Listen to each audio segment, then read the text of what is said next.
Hello, everyone. It's Gordon again. Hello to Daniel, who's already chimed in. Mon ami de la ville de Montréal. My, one of the Montreal, one of I think he's a subscriber to the channel from Montreal, Chinata, as he likes to refer to this country. I've got candy here, as always. What? All right, let's take care of Candy. If you're new to my channel, this is the start. I've got a new treat for her. This is a bacon treat, and she's going absolutely ape over them. Highly food motivated. I can now get her to come at the drop of a hat just by yelling bacon. Ow! Shape. Lay down. Speak. Okay, come on up. Show your face. All right. Hopefully she'll leave me be now. Before I really get rolling, thank you to everyone who has subscribed to the channel. I'm on a march, I guess, up to hopefully 1,000. I'm at 900. I'm in around 960 now. The YouTube game is difficult, especially a channel such as my own. I don't have much in the way of production value. This is just a laptop, the built-in camera, the built-in microphone. So it's not dressed up. I like that because I think it speaks to a degree of authenticity. I'm not dressing it up. The expression I've heard used is not putting lipstick on a pig. At any rate, so thank you very much. If you want to subscribe, hit the subscribe button. Thank you for the 2 thumbs up already. MHR, Miss Helith Razor is here, as is Anmonarchy. Haven't seen Anmonarchy for a bit. And well, this channel's been running. It really started off in earnest. I mean, I did the odd video here and there, and then it picked up a bit during the trucker convoy, which I was fully in support of, the Ottawa trucker convoy, when tens of thousands of Canadians inundated our capital city to protest against mandates, and hundreds of thousands of Canadians, maybe even millions, line the freeways and highway overpasses to show our support for the truckers who were trying to restore some sanity to Canada. And I think by and large they were successful, because it was only after that trucker convoy, during that time, a guy like me, I couldn't sit down and have a simple cup of coffee in a restaurant or in a coffee shop, donut shop, because I hadn't had the vaccine. And I certainly couldn't get onto a plane or all manner of things. And Monarchy writes, trucks versus guys on horses who like to run over old ladies. If you missed that, there was no woman, lives not far from where I live. She's from a native reserve, Tyendinaga.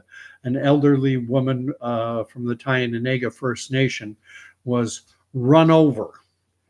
She was in a walker and she was run over by a mounted police officer. That's what we were dealing with, and that's what the truckers stood up against. It's Sunday night. We're July the 7th. It's now 10:53 p.m. And this is I'm trying to make this my usual habit now. I'm going to try and fix it so that on Sunday nights and Wednesday nights, in and around 10:30, 11 o'clock, say between 10 and midnight, do somewhat stream of consciousness, talking about what's happening in the world, where I see things going, and inviting everyone to fill up the live chat like they're doing right now. Shadooks is here, talking about millions of Canadians supporting the truckers. And absolutely, there are millions of Canadians who didn't get the shot, 5, 6, 7 million of us. And many who did get the shot simply felt they had no choice in the matter, because so many people were caving in. There wasn't enough of a backlash against it. There weren't enough people standing up. And so people felt they had no choice. I hear it all the time. Well, I had no choice. I'd already paid my tuition and they wouldn't refund me my tuition for going to school. I couldn't take my son to hockey. I couldn't go in the hockey arena. It was absolutely nuts what went on. Daniel Coleman writes, fringe minority. Shadukes writes, most Americans don't know much about it. The media did a good job of downplaying it. True. I don't know. Shadukes, Daniel, I know Daniel's Canadian. Anna Monarchy's Canadian, I believe. I'm not sure about Miss Helith Razor, but Shadukes, if you don't mind sharing, if you don't want to be too specific, Canada, US. I've got people coming on from all over. I've got people from Western Canada, people from my own town. I haven't seen. The Hot Mess Mom used to come on occasion, and she lives right in my town, and I know her. But at any rate, the biggest news out right now for a lot of people is the fact that the LCBO, which stands for the Liquor Control Board of Ontario, that is, I think it's probably quite likely the largest retailer of booze in Canada and one of the larger retailers of booze in the world, because in Ontario, if you want to buy hard liquor, if you want to buy vodka, rye, or any type of whiskey, gin, any type of hard liquor, you have to get it from the LCBO. It's a retail store, and they're in just about every town, city, village of any size in Ontario. My town, 14,000 people or so, has an LCBO store. It's closed. All the LCBOs now are closed due to a strike that's taken place. It doesn't bother me, doesn't have any real impact on my life because I am not much of a drinker. Sometimes I will say, well, I don't drink, but the fact is I do drink socially, but I've got a bottle of booze in the house. That's a bottle of gin that I bought at a duty free probably 4 or 5 years ago. Hasn't even been opened. I don't drink much, so the LCBO being closed is no big deal. Amonarchy confirms that he's Canadian, between Toronto and Barrie. Barrie's an hour or so north of Toronto. And Miss Helith Razor is from Vancouver. Amonarchy says, I basically just drink beer, so if the beer store and grocery stores keep selling, then I'm not affected. That's the thing. You can get booze, but if you want hard liquor, you have to go to the LCBO. If you want vodka, bottle of scotch, bottle of rye, bottle of gin, bottle of tequila, you pretty much have to go to the LCBO. Wine and beer are available in some grocery stores, but not all. But here's the point I wanted to make about this, because it shows the absolute stupidity of the lockdown measures that went on. When lockdowns were introduced in March of 2020, the LCBO was declared essential because it's all about health. It's vital for us to protect the health and safety of the people of Canada, of the people of Ontario. And so we're shutting down all these businesses unless they're essential. And booze was declared essential. And that now they tried to give a rationale for it. They said that if booze had not been essential, they said, then what would result is alcoholics, those with a severe addiction to alcoholism, that they would suffer from detox, from the DTs, from drying out, and that they could then inundate our hospitals, and they would be interrupting all the nurses and all the other medical staff from doing their famous TikTok videos. So that was the rationale. But booze was essential. And I made the point often during the COVID, during that time, March, April, May, for much of 2020, 2021, when we had these lockdown measures were being imposed on us. I'd bring up booze and I'd bring up cigarettes, because if you were involved in the cultivation, processing, packaging, distribution, retailing of tobacco products, that too was deemed essential because it was all about health. What a crock. I mean, it's hindsight's 2020 now. I was saying it back then, and I wasn't the only one. There were tons of us talking about how stupid lockdowns were when you had in Ontario 270, 80 workplace environments deemed essential. I was in the Army when it happened. I was working at a communication radar center, not far from where I live, and it was deemed essential, but that always bugged me. The word essential bothered me, because every human being is essential, and to stratify people based on something as random as what they do to earn a living, well, you're not essential.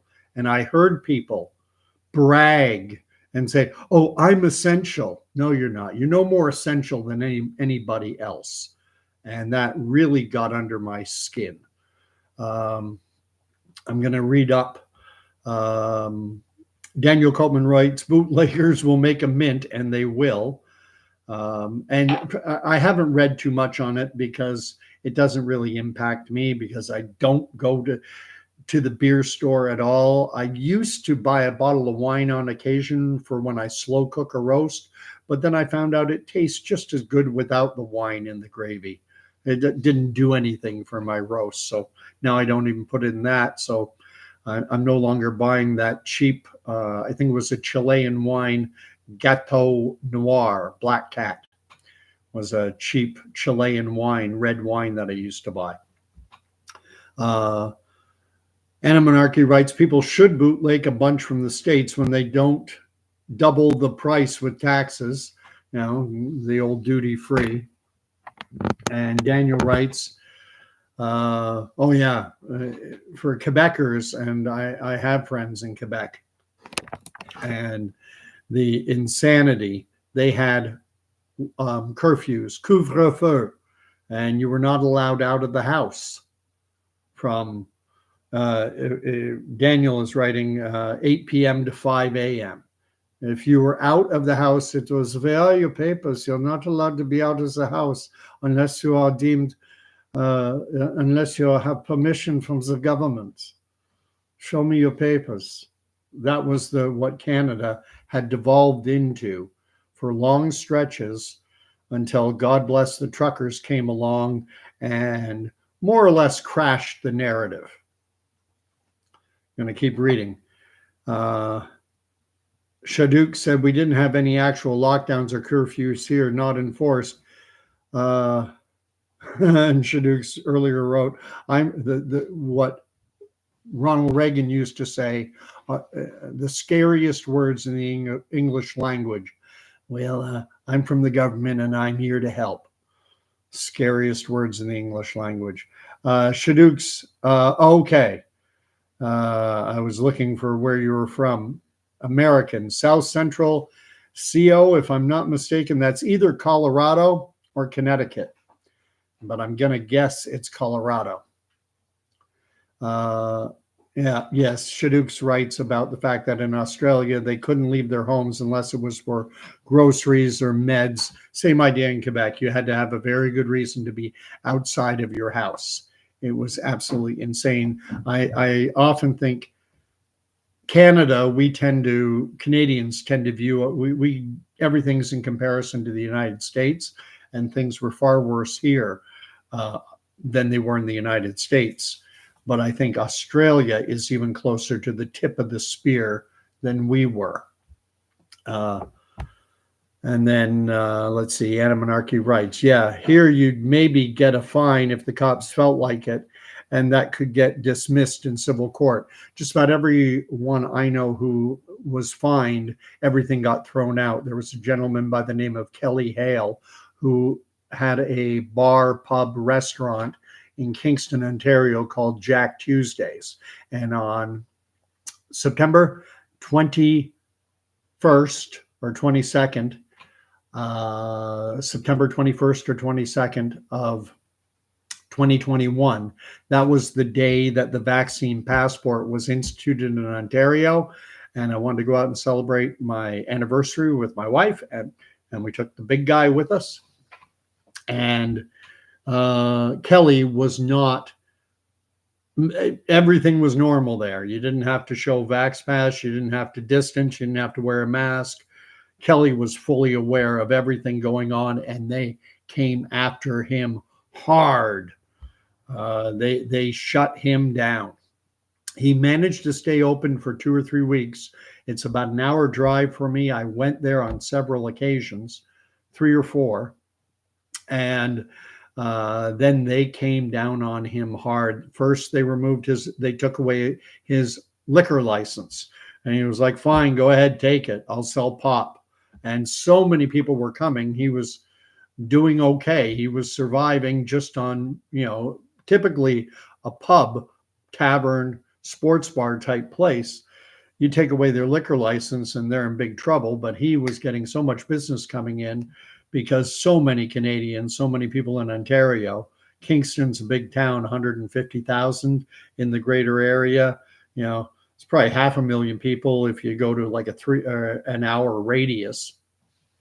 So he was getting plenty of business. So then they came and they shut him down hard. And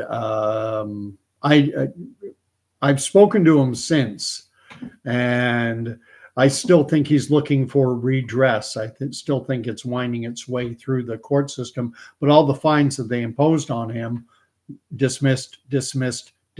They ruined his life, and then they just dismissed the charges. And as far as I'm aware, we're coming up on 3 years later now, and he still hasn't had redress. He hasn't been compensated for what they did to him.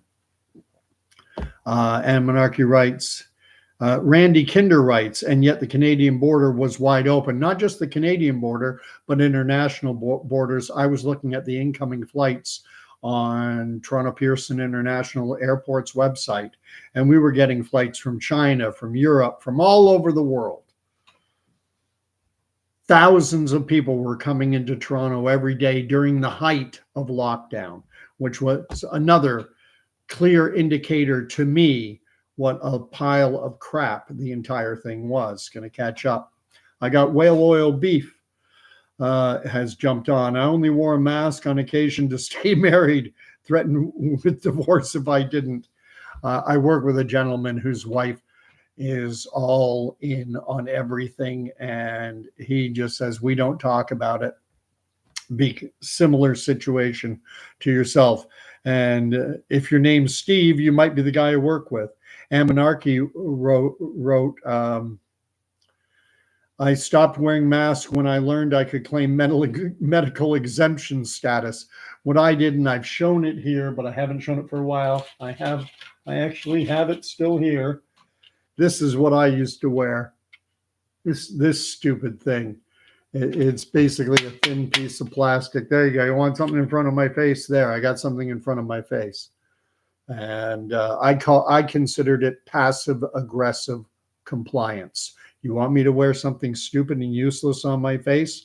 Fair enough. I'll wear something so obviously useless, but it complies. It meets it's covering my mouth and nose. So mouth and nose covered. And you can wear your dirty germ rag. I'll wear this instead. Shaduk said, I always thought it would be great to live in Canada. Not anymore. There are good parts. Alberta. And if CO stands for Colorado, you might like Alberta, especially rural Alberta. Stay away from Calgary, and especially stay away from Edmonton. But places like Red Deer, Carstairs, Lethbridge, Fort Mac. You've got some good people out there and people with their eyes wide open. But most of Canada, we were like California. We were governed by guys like Gavin Newsom in California, Gavin Mussolini. Let me catch up with what's being written. Daniel wrote, Shadooks, I'm unvaxxed, untested, never wore a face diaper. God love you, Danielle. Randy Kinder brings up the Roxham Road, which was south of Montreal. I think it's the border between Vermont and Quebec, where people just came across like crazy. It was almost like the southern border in the US. Illegal immigrants would just storm across, and then once across, claim asylum, and then free hotel, free meal, free medical care, free, you know, the land of milk and honey. Daniel Copeman writes, MCGA, maybe that was supposed to, okay. Make Canada great again. I have a hat. I should dig it out. I don't know where it is. I think it's in a closet. And it says, make Trudeau a drama teacher again. That's kind of the Canadian version of the MAGA hat. Whale oil beef. Truckers are heroes, always will be. Well, those who went to Ottawa and those who supported them. Some truckers caved. Some truckers were all in on complying. Not all truckers were automatically fighting to eliminate the mandates that we were being subjugated to.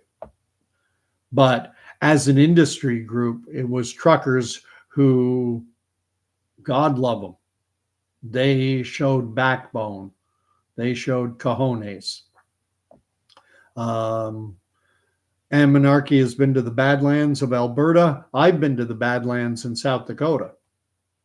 But geographically, you know, they're very similar.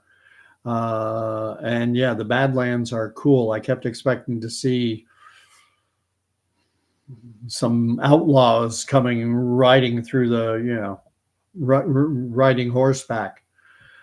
Shaduk's right. Yeah, I live in a remote area in the Rocky Mountains, the San Luis Valley, or San Luis, but I think it would probably be San Luis. Daniel Copeman writes, BC, which normally stands for British Columbia, the westernmost province in Canada. He says BC stands for because communism. And Monarchy writes, being driven through flat wheat fields in Alberta to get to BC for like a whole day was boring. I've never been across the Canadian prairies, but we did go across the American prairies. Went through Wyoming, Montana, Big Sky, Montana. We went through the American Rocky Mountains when I was 11, turning 12 that summer. Went to Yellowstone National Park, saw Mount Rushmore, even saw the very beginnings of Crazy Horse, and I still don't think that thing's done. I don't think it's anywhere close to being done. And Monarchy writes, being driven through flat, okay, whale oil beef, something about Vancouver. Shadooks, they tried. And TJ, hey TJ, God will be with you.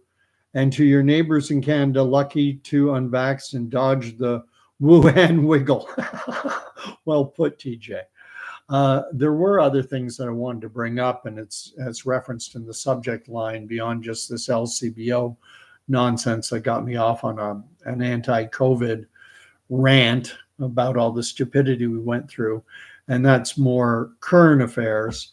There was an article written in Global News, which is one of Canada's, we have three major news networks in this country: CBC, Canadian Broadcasting Corporation, government owned, Crown Corporation. Then there's CTV and there's Global. And Global had a news story, I read it, digital format, and it was saying that there's a fourth human case has been identified of bird flu in the United States during this current outbreak. It used the word outbreak, and my attitude was, you have to be kidding me. You're calling 4 human cases an outbreak. And this is similar to what we experienced during the COVID era.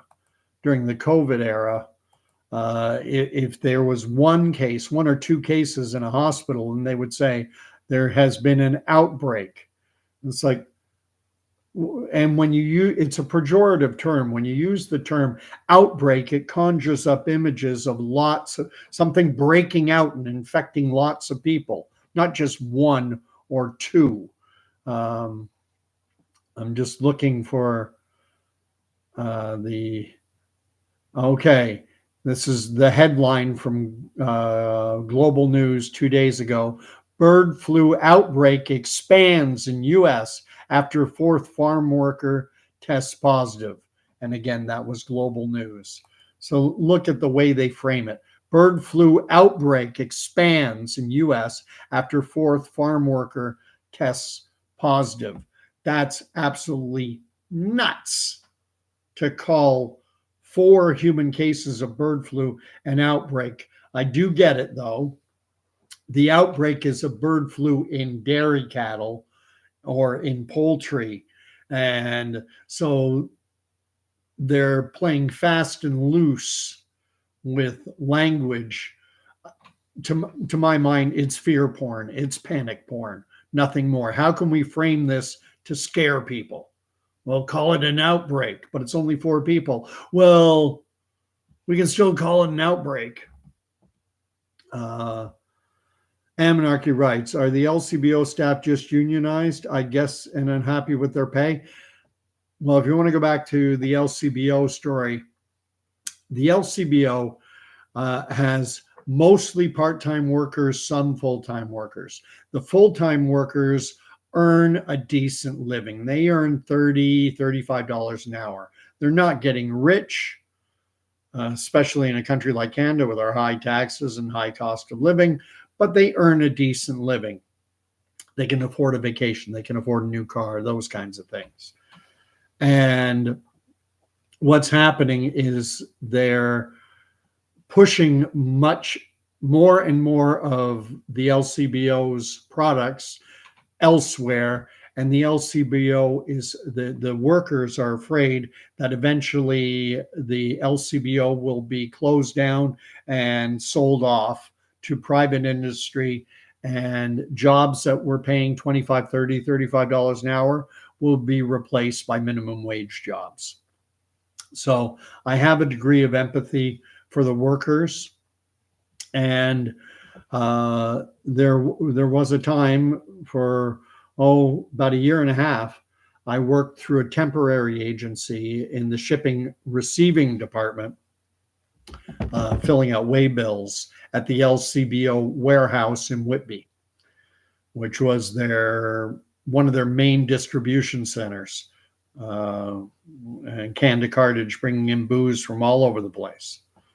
And so I have some empathy for the workers. That they earn a decent living, and the LCBO hands over to the province of Ontario in revenue from profits, not just from not the taxes that are generated on booze, but an operational profit from LCBO as a Crown Corporation business. They hand over in and around $2 billion a year to the government of Ontario. And what would happen is they would sell it off. And then once it gets sold off, it's like, it would be like selling off a machine that prints money. They have a machine, the LCBO is a machine that prints about $2 billion a year in money for the Ontario government to fund healthcare, roads, police, everything, education. And they could sell that off, probably maybe get $4 or $5 billion for it, and then that's it. Their money printing machine is gone. This happened before with the 407. The 407 was built by the paid for by the taxpayers of Ontario, and then the government sold it to SNC-Lavalin and a consortium of European businesses. They didn't actually sell it. They leased it for 99 years, and then They got their, few $1 billion, but they had a machine. That 407 was a machine that was going to print money for the government of Ontario. And now, instead of that money going to the government of Ontario, now that money goes to a private company that manages. And part of the group that bought it was SNC-Lavalin, who everyone knows about, after Trudeau tried to interfere in a criminal trial to get them off of the criminal charges they were facing. Shadukes writes, thoughts on impossible architecture, anyone? I don't know anything about impossible architecture, so I'll read. Anna Monarchy writes, Coral Castle is interesting. Whale Oil Beef writes, Canadians worship their televisions. We're basically doomed. Not all. We're cutting the cord a lot of times.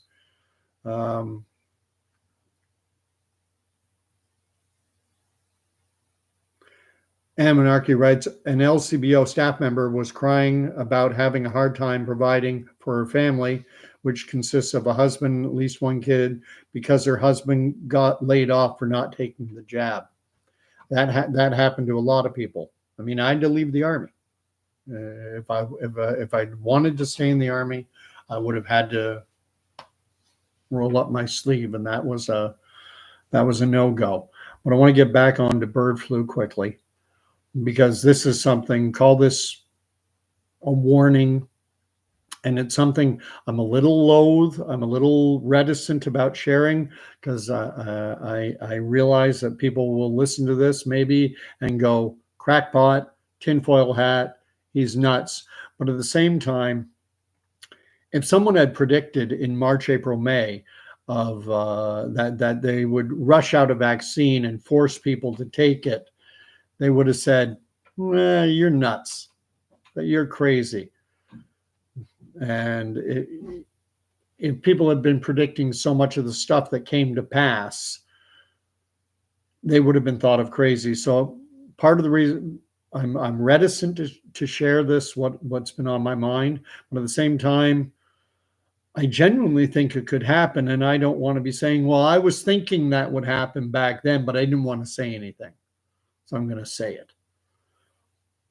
We're seeing cases of bird flu being reported in dairy cattle, beef cattle, in poultry, chickens primarily.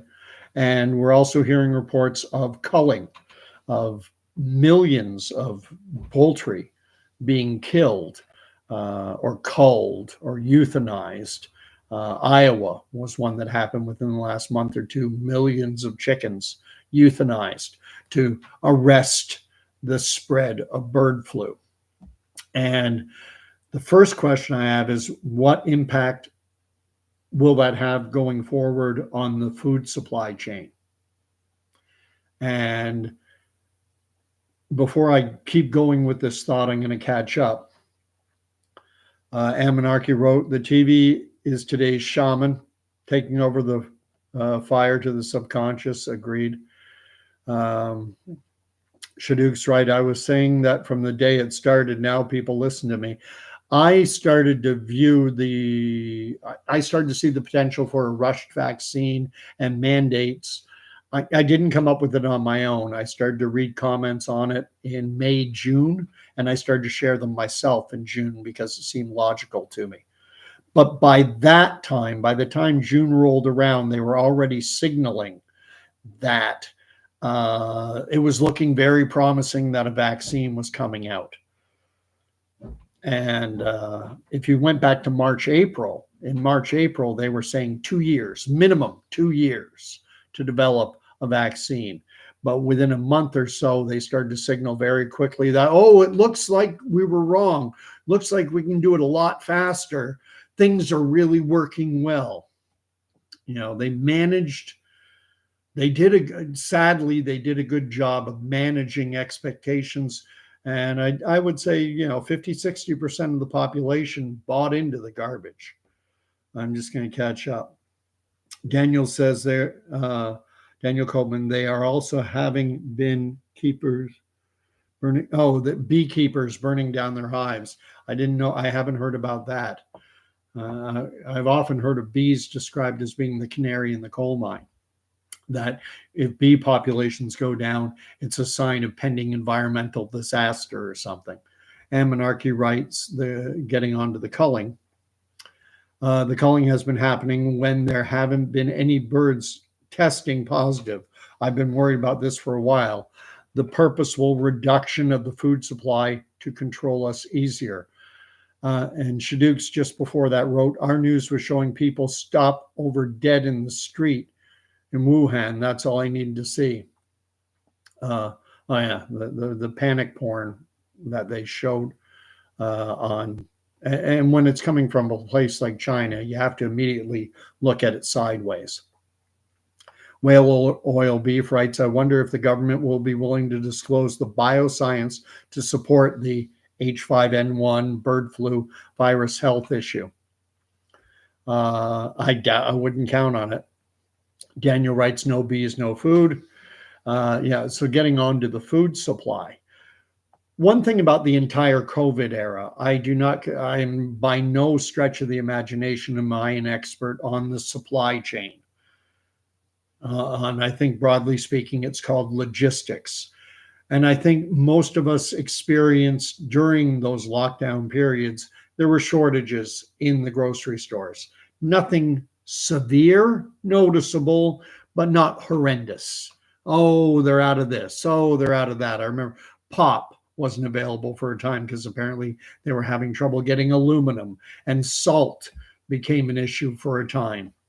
And different products would go in short supply, but nothing horrendous. And to me, that spoke of the fact that the supply chain, broadly speaking, has a lot of redundancy built into it, and it was able to weather the storm. And we're seeing now that there have been lots of dairy cattle and especially chickens being culled from or euthanized, millions just a couple months ago, millions in Iowa. And it speaks to me of the almost overcapacity in the system.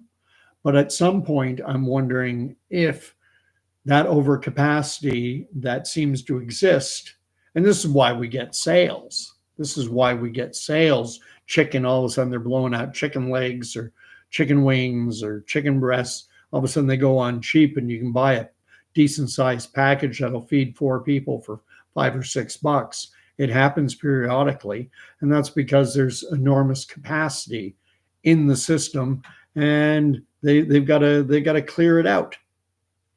And what I'm wondering is if down the road, in the months to come, if we're going to see a mass culling of things like dairy cattle and birds, and to such a degree that it does have an impact on the supply chain so that food ends up being in short supply. Chicken's almost something of a staple in our house now because it's still reasonable. Beef has gone through the roof. And if that happens, the rationale behind doing it would be to prevent bird flu from jumping from animal populations to humans. That would be, I imagine, the stated rationale. We need to stop bird flu from transmitting from cattle and from poultry to human beings. So we're killing massive amounts of chickens and cows. Just going to catch up.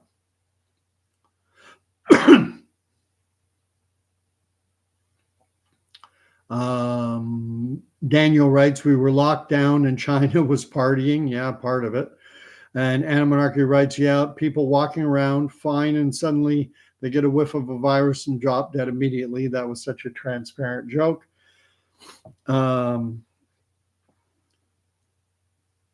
Yeah.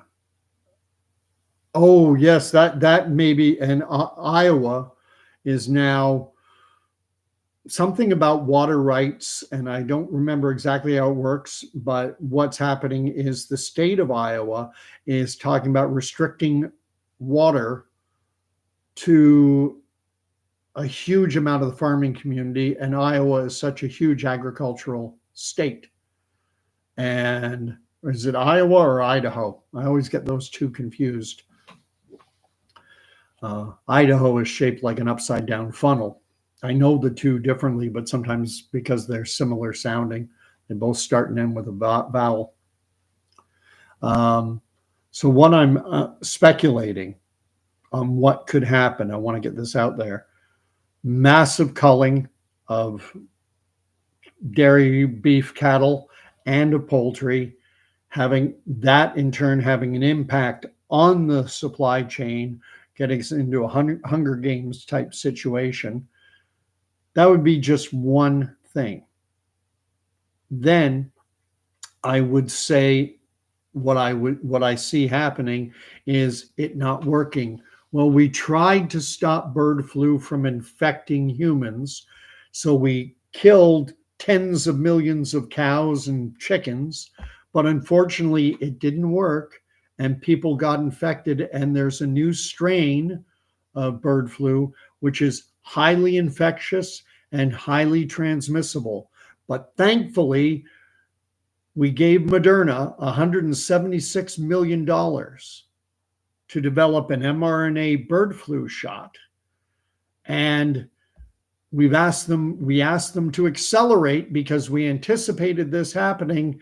And so lo and behold, we have a new bird flu shot for everyone to take. Now, if they tried to mandate another vaccine, I do think the pushback on it would be enormous.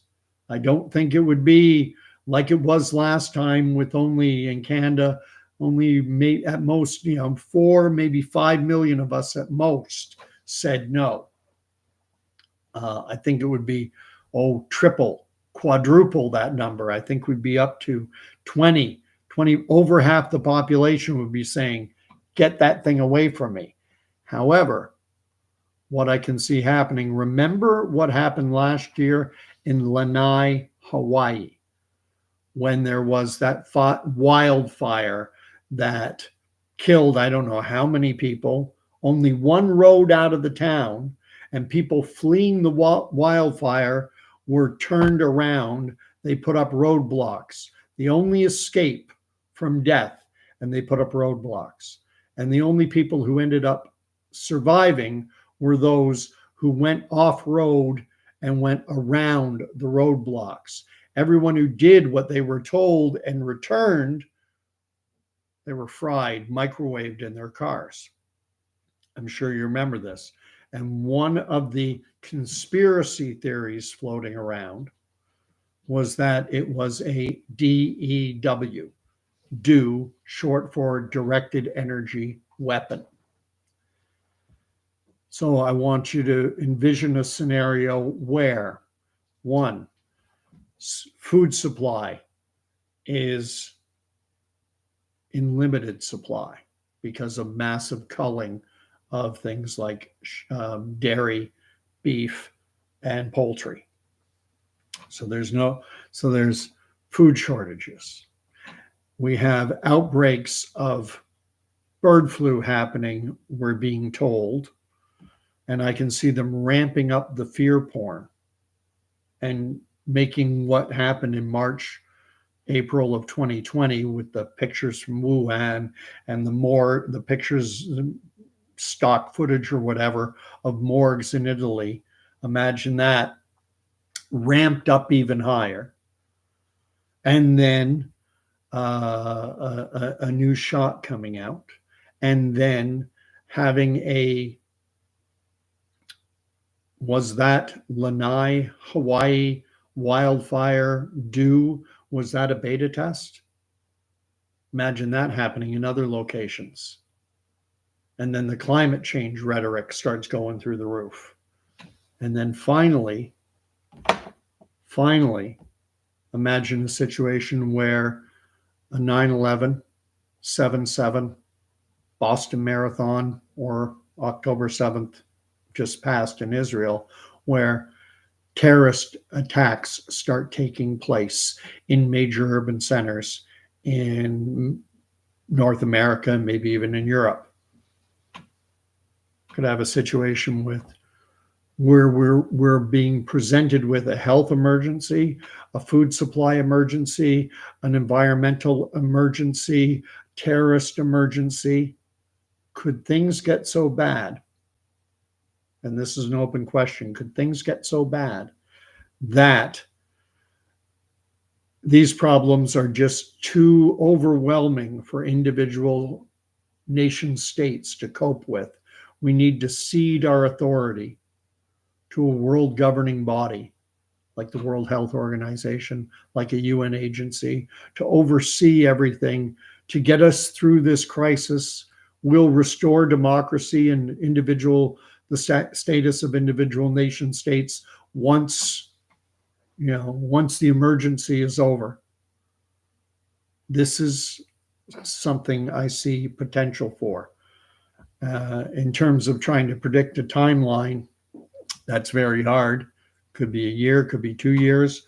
But one thing's coming up is that November election in the United States. And that's kind of a line for me. What's going to happen? Why won't Biden resign? Maybe it doesn't matter. Why won't he step out of the race? Maybe it doesn't matter. You would think that a guy as cognitively impaired as Joe Biden, that the people around him, the puppet masters controlling him, that they'd pull the plug. Kind of an unfortunate reference given the state of the man's health, but you'd think they'd pull the plug, at least on his reelection bid, but they aren't. Justin Trudeau, dead man walking politically, and he's refusing to go away either. Let me catch up.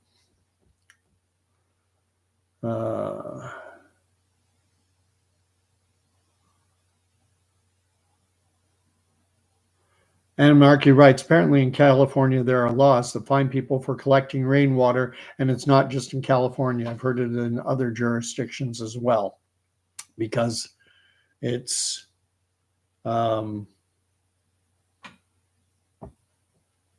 public. It's coming.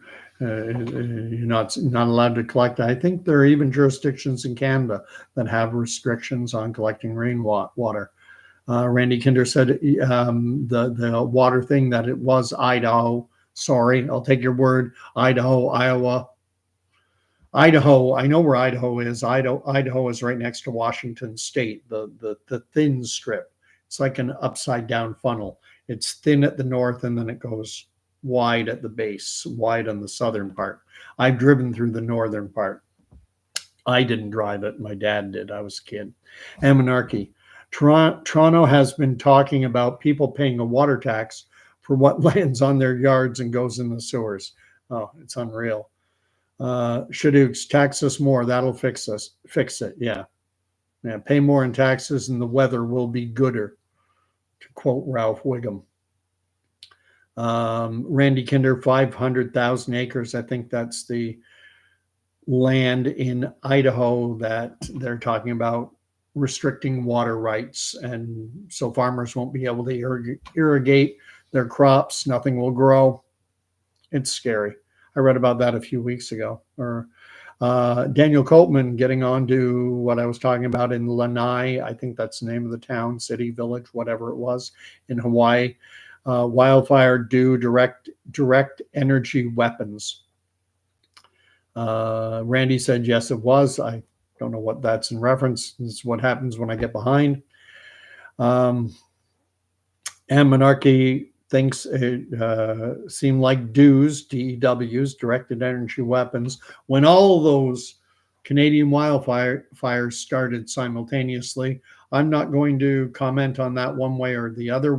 I think we all saw the video, and we all saw the imagery, satellite imagery, showing just all of a sudden, pretty much simultaneously, all these wildfires starting. The official explanation, they had a way of rationalizing it.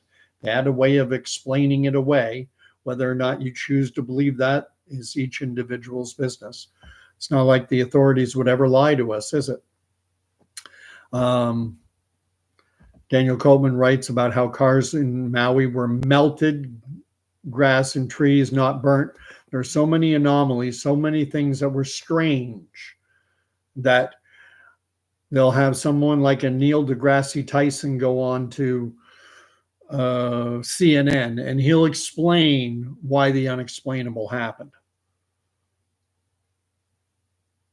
You know, it's like going back to 911. How did a fire that burnt so hot it melted steel and incinerated everything? How did that passport and a copy of the Quran survive? Oh, there's an explanation. You know, they can rationalize things away. Whale oil beef. Interesting lahina. That's I'm saying lanai, lahina, whatever it was called. Home, yes, the blue colored rooftops were mostly unscathed. Everyone was wondering. There are all kinds of joke memes going around. If there's fires in the area, paint your roof blue. Somehow that'll protect you.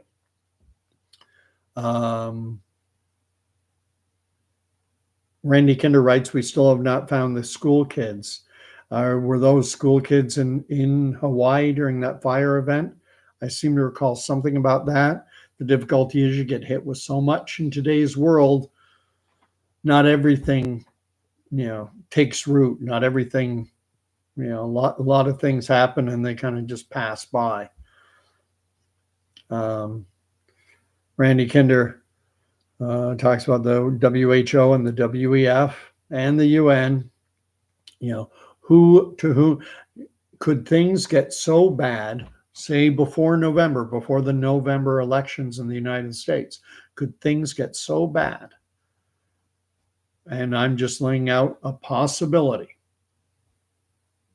Food supply shortages because of reported bird flu outbreaks, because they're doing PCR testing on birds and cows now. That wonderful, that a test that medical experts with Harvard's School of Public Medicine, the Howard Chen School of Public Medicine at Harvard, published to the New York Times, August of 2020,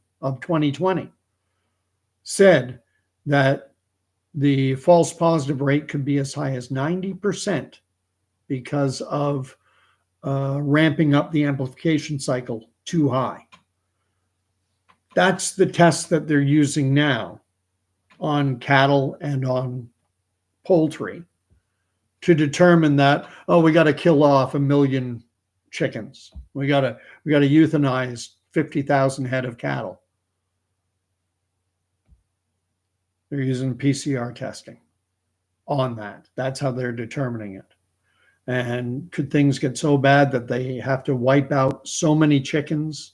Well, they report that there are so many cases of bird flu in cattle and in poultry that they have to wipe out such a massive extent of the food supply that it begins to impact people. There's been rationing before. During World War I, World War II, there was rationing. But would that be enough? Then say that it didn't work, that the reason this massive extinction of cattle and poultry, chickens, happened was to prevent H5N1 or a variant thereof from gaining a firm foothold in the human population. But we tried, but we failed. We didn't act quick enough. We didn't learn the lessons of the COVID era. Now it's infecting humans, and this new strain is highly transmissible, highly pathogenic. Pathogenic just means disease causing, and it's serious and it's deadly. And now, thankfully, we have a new vaccine that we had Moderna develop for us, another warp speed shot for you to take, and we're gonna force it to you. And then we have weather events going on, weather-related emergencies scaring the heck out of people. And then if that's not enough, Islamic terrorism attacks happening. And everything happening all at once, overwhelming people's capacity to think critically and the mob mentality takes over like it did during COVID. Put on a mask. You're going to kill me. I can see this happening. Daniel Coatman writes, in Lahaina, building scorched blue plastic umbrellas intact. Yeah, it was crazy. But is that something to do with the nature of a directed energy weapon? I don't know. My degree in applied physics comes from the same place as my degree in virology, from my nether regions. I don't have a degree in either, but is there something about blue that a directed energy weapon doesn't work on it, that it reflects off of it? I don't know. Randy Kinder says, yes, that's the plan. And I think there could be other elements that I'm not even taking into consideration. Everyone's talked about Project Bluebeam for a while now, especially with all these monoliths showing up. I think one was in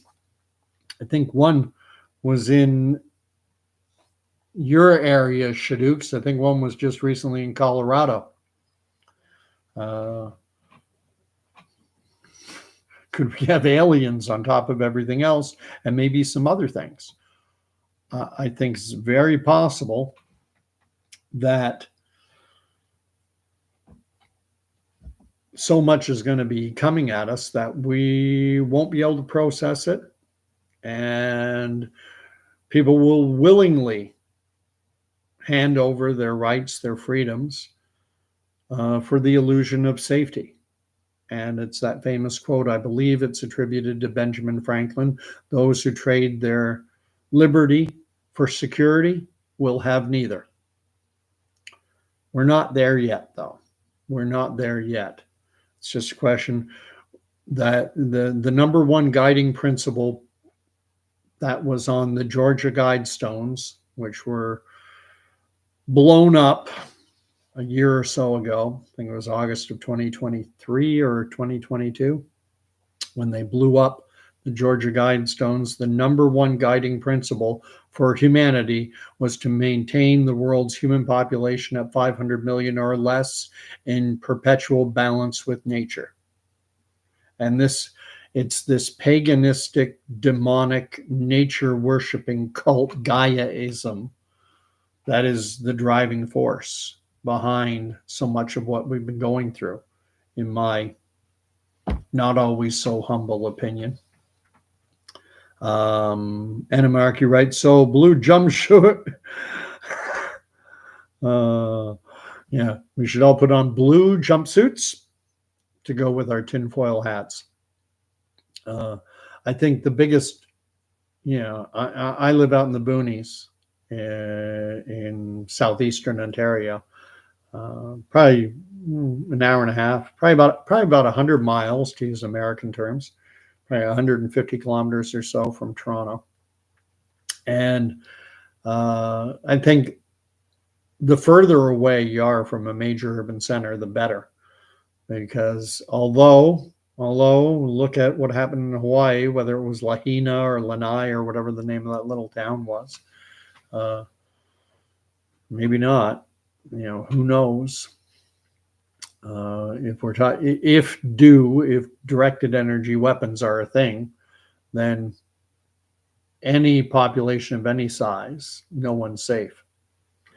So that's the end of my video. I wanted to get out there. I'm going to end it off by just recapping quickly. What I see distinct potential for is that massive culling of chickens and cattle and perhaps other livestock in an effort to clamp down on the spread of bird flu. That would be the stated reason. And that in turn would have an impact on the food supply chain. Then it wouldn't work. What I would see happening is bird flu still taking hold in the human population. We'd see reporting like we did in March from China and Italy about massive outbreaks of bird flu among humans describing it as highly transmissible, highly pathogenic, severe disease, and then mandating another shot that everyone has to take. Environmental wildfire type situations like happened in Hawaii, although in much bigger scope. And then at the same time, quite possibly terrorist style attacks by groups, perhaps Islamic extremists, a la 9/11, 7/7, October 7. And then nation states like Canada, the US, Western Europe saying we have to hand over autonomy, authority for the governing of our nations. We have to give over everything to a world. This is a global issue that needs a global response. And so we are temporarily handing over our sovereignty to the World Health Organization, to this UN agency, to this ombudsman, this guru, this savior who's going to, Emperor Palpatine will relinquish his powers as soon as the danger is past. And I see potential for something like this unfolding before the elections in November. And then I'm just going to read up the last. Randy Kinder, I think, referencing 9/11, says not blown up, taken out. Jason says, happy Sunday, Gordon. Great day, and popped in to listen. Thank you. I made it to church today, and gosh, I'm horrible. I am horrible. I got filled with the word today. Went to worship service. I haven't been for a few weeks, might even be 2 months. The last time I went to a worship service, I went to a revival meeting an hour away from here, with meeting up with a friend of mine. Even though I've been remiss in going to worship, that doesn't mean in no way I'm not backsliding on my Christian faith. And ultimately, everything that's happening, Jesus Christ is the ark. You can find peace, you can find hope, you can find joy, even in terrible times, when you get to know the King of Kings and the Lord of Lords, because he calls you his own. He calls you his own. He went to the cross for you, for me. And so it doesn't matter how bad things get, because when everything's done, said and done, we are going home. This life is not the end. So God bless. I'll end it. It's Sunday night. I'm not a pastor, but may the Lord bless and keep you. May the Lord make his face to shine upon you. If you want to hit that, thank you for the 10 likes. If you want to hit that subscribe button, please do. And we will talk again soon. God love you all. Cheers.